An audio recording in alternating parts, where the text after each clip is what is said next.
تمام دیکھتی آنکھوں اور سنتے کانوں کو السلام علیکم۔ امید کرتا ہوں آپ سب خیریت سے ہوں گے۔ تو آج ایک اور ہارر سٹوری کے ساتھ۔ یہ جون سن 2005 کی ایک گرم رات تھی۔ آگرہ شہر جو تاج محل کی وجہ سے دنیا بھر میں مشہور ہے، اس رات ایک عجیب سی خاموشی کی لپیٹ میں تھا۔ ایٹا روڈ پر واقع انسٹیٹیوٹ آف مینٹل ہیلتھ، جسے مقامی لوگ پاگل خانہ کہتے تھے، ایک خوفناک رات کی زد میں تھا۔ ہوا میں نمی تھی اور درجہ حرارت 34 ڈگری سینٹی گریڈ کے قریب تھا۔ گہرے کالے بادل آسمان پر چھائے ہوئے تھے اور بجلی کی چمک کبھی کبھار آسمان کو چیر دیتی تھی۔ ہلکی پھوار برس رہی تھی جو شہر کی گلیوں کو مزید سنسان بنا رہی تھی۔ یہ پاگل خانہ 1859 میں قائم ہوا تھا۔ اس کی پرانی دیواریں کائی اور دھول سے اٹک چکی تھیں اور لوہے کے بھاری دروازے زنگ آلودہ ہو چکے تھے۔ مقامی لوگوں کا ماننا تھا کہ یہ جگہ صرف ذہنی مریضوں کا علاج نہیں کرتی، بلکہ اس کی خالی راہداریوں میں رات کے وقت عجیب آوازیں گونجتی ہیں، چیخیں، سرگوشیاں اور کبھی کبھی ایسی ہنسی جو سننے والوں کا خون جما دیتی تھی۔ کہا جاتا تھا کہ یہاں کے پرانے وارڈز میں ان مریضوں کی روحیں بھٹکتی ہیں جو کبھی علاج کے دوران مر گئے تھے۔ کچھ لوگ تو یہ بھی کہتے تھے کہ پاگل خانے کے پچھلے حصے میں ایک پرانا کنواں ہے جس میں ایک خاتون کی روح رہتی ہے جو ہر چند سال بعد اپنا بدلہ لینے آتی ہے۔ اسی رات پاگل خانے کے پچھلے حصے میں جہاں پرانا مردانہ وارڈ تھا، ایک خوفناک واقعہ پیش آیا۔ ایک 50 سالہ خاتون کی لاش جس کی شناخت نہ ہو سکی وارڈ کے قریب ایک کھلے میدان میں پائی گئی۔ اس کا جسم خون سے لت پت تھا اور اس کے بازو کٹے ہوئے تھے۔ وہ ایک پھٹی پرانی ساڑی میں تھی جس کا رنگ دھندلا ہو چکا تھا۔ لاش کے قریب زمین پر خون کے دھبے پھیلے ہوئے تھے اور عجیب بات یہ تھی کہ اس کے کٹے ہوئے بازو وارڈ کی چھت پر پائے گئے۔ مقامی لوگوں نے جب یہ منظر دیکھا تو ان کے رونگٹے کھڑے ہو گئے۔ کسی نے فوراً پولیس کو اطلاع دی۔ آگرہ پولیس اسٹیشن سے انسپکٹر راجیش کمار اپنی ٹیم کے ساتھ جائے وقوع پر پہنچے۔ راجیش ایک تجربہ کار افسر تھے، لیکن اس منظر نے انہیں بھی ہلا کر رکھ دیا۔ لاش کے قریب کوئی سراغ نہیں تھا، نہ کوئی اسلحہ، نہ کوئی پاؤں کے نشانات اور نہ ہی کوئی گواہ۔ بارش کی وجہ سے زمین کیچڑ سے لت پت ہو چکی تھی جس نے شواہد کو اور مشکل بنا دیا۔ راجیش نے لاش کو پوسٹ مارٹم کے لیے بھیجا اور تحقیقات شروع کی۔ یہ واقعہ کوئی اچانک نہیں تھا۔ سن 2005 میں آگرہ کے پاگل خانے کے بارے میں پہلے بھی عجیب کہانیاں گردش کر رہی تھیں۔ اس سال جون کے شروع میں ایک مریض رام لال رات کے وقت وارڈ سے غائب ہو گیا تھا۔ اس کی لاش 2 دن بعد پاگل خانے کے پچھلے حصے میں واقع ایک پرانے کنویں سے ملی۔ پولیس نے اسے خودکشی قرار دیا، لیکن مقامی لوگوں کا کہنا تھا کہ رام لال کو کوئی ان دیکھی اور نظر نہ آنے والی طاقت لے گئی تھی۔ اس واقعے نے پاگل خانے کے عملے اور مریضوں میں خوف پھیلا دیا تھا۔ راجیش نے تحقیقات کے دوران پاگل خانے کے عملے سے پوچھ گچھ شروع کی۔ وارڈن مسٹر گپتا ایک بوڑھے آدمی تھے جنہوں نے 30 سال سے یہاں کام کیا تھا۔ انہوں نے راجیش کو بتایا کہ خاتون کی لاش والی جگہ پر پہلے بھی عجیب واقعات ہو چکے تھے۔ کئی سال پہلے ایک مریضہ جس کا نام لکشمی تھا، اس نے اس جگہ خود کو آگ لگائی تھی۔ اس کے بعد سے رات کے وقت وہاں عجیب سائے دیکھے جاتے تھے۔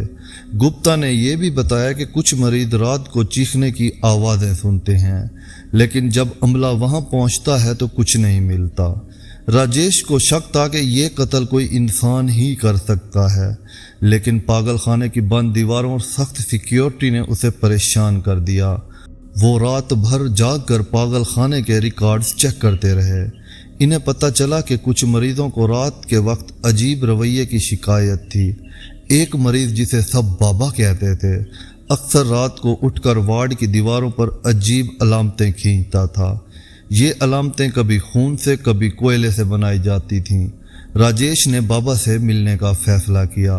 بابا ایک 60 سالہ آدمی تھا جس کے بال سفید اور لمبے تھے۔ وہ خاموشی سے اپنے بستر پر بیٹھا تھا۔ لیکن جب راجیش نے اس سے قتل کے بارے میں پوچھا تو اس کی آنکھوں میں ایک عجیب چمک آ گئی۔ اس نے دھیمی آواز میں کہا، وہ واپس آتی ہے، وہ سب کو لے جاتی ہے۔ راجیش نے پوچھا کہ وہ کون ہے، لیکن بابا نے کوئی جواب نہیں دیا اور خاموش ہو گیا۔ راجیش نے بابا کے کمرے کا معائنہ کیا تو اسے دیوار پر کھینچی گئی ایک علامت ملی، ایک دائرہ جس کے اندر ایک عجیب سا چہرہ بنا تھا۔ یہ علامت دیکھ کر راجیش کا دل دھک دھک کرنے لگا۔ اگلی رات راجیش نے اپنی ٹیم کے ساتھ پاگل خانے میں رات گزارنے کا فیصلہ کیا۔ انہوں نے مردانہ وارڈ کے قریب کیمرے لگائے اور رات کے وقت نگرانی شروع کی۔ رات کے تقریباً 2 بجے ایک عجیب آواز گونجی، جیسے کوئی دھات زمین پر گھسیٹ رہا ہو۔ راجیش اور اس کی ٹیم فوراً آواز کی طرف بھاگے۔ وہ کھلے میدان میں پہنچے جہاں اس خاتون کی لاش ملی تھی۔ وہاں کچھ بھی نہیں تھا، لیکن زمین پر تازہ خون کے دھبے تھے۔ راجیش نے اپنی ٹارچ کی روشنی ادھر ادھر پھیلائی اور اچانک اسے ایک سایہ نظر آیا جو وارڈ کی چھت کی طرف بھاگ رہا تھا۔ راجیش نے اپنی ٹیم کو چھت پر جانے کا حکم دیا۔ وہ چھت پر پہنچے تو انہوں نے ایک خوفناک منظر دیکھا۔ ایک آدمی جس کے ہاتھوں میں خون لگا ہوا تھا وہاں کھڑا تھا۔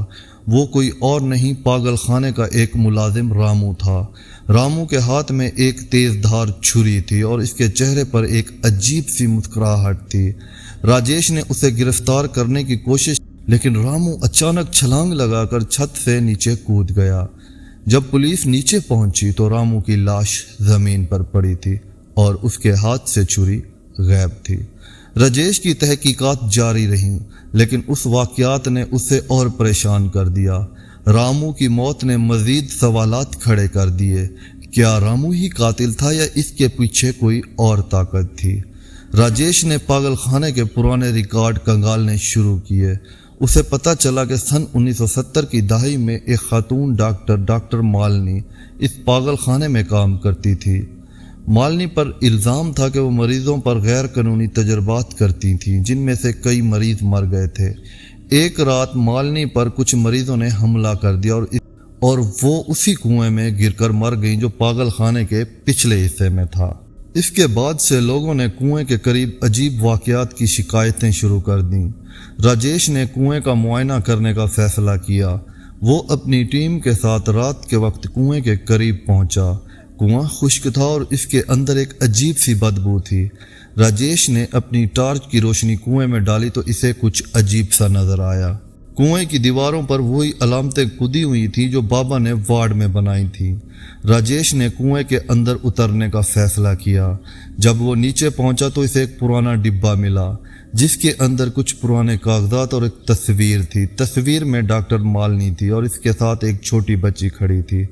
راجیش نے کاغذات پڑھے تو اسے پتہ چلا کہ مالنی کی ایک بیٹی تھی جسے اس نے پاگل خانے میں ہی چھپا کر رکھا تھا۔ مالنی کی موت کے بعد اس بچی کا کوئی سراغ نہ ملا۔ راجیش کو شک ہوا کہ شاید یہ قتل اسی بچی سے جڑے ہیں جو اب شاید بڑی ہو چکی ہو۔ اس نے پاگل خانے کے عملے سے پوچھ گچھ کی تو پتہ چلا کہ ایک خاتون ملازم رادھا جو چند سال پہلے یہاں کام شروع کیا تھا کبھی اپنی ماضی کے بارے میں نہیں بتاتی تھی۔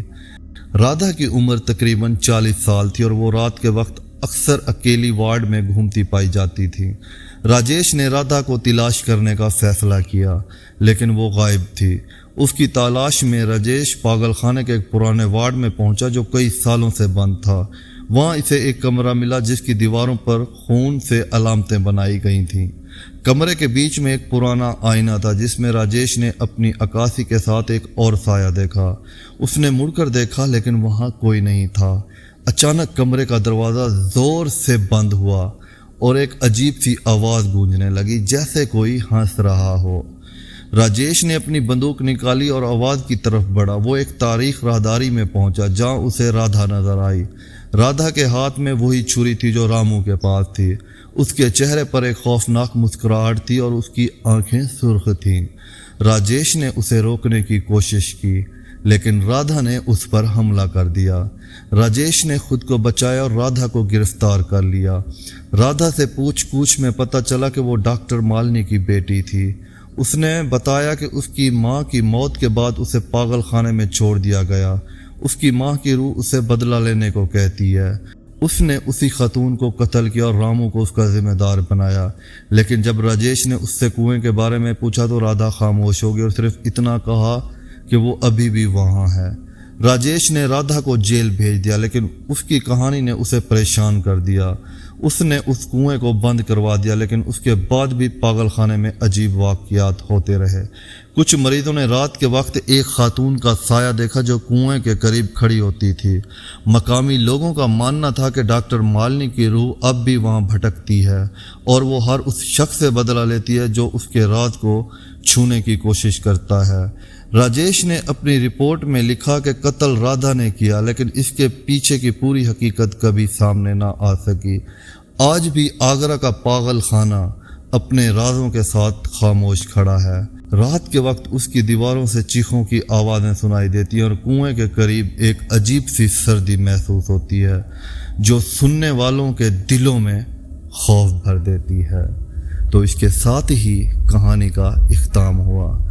تو تمام سننے والے ناظرین سے ریکویسٹ کرتا ہوں کہ پلیز ہمارے چینل کو سبسکرائب کریں، اور اگر ہماری سٹوریز اچھی لگتی ہے تو اس کو لائک کریں اور کومنٹس کریں۔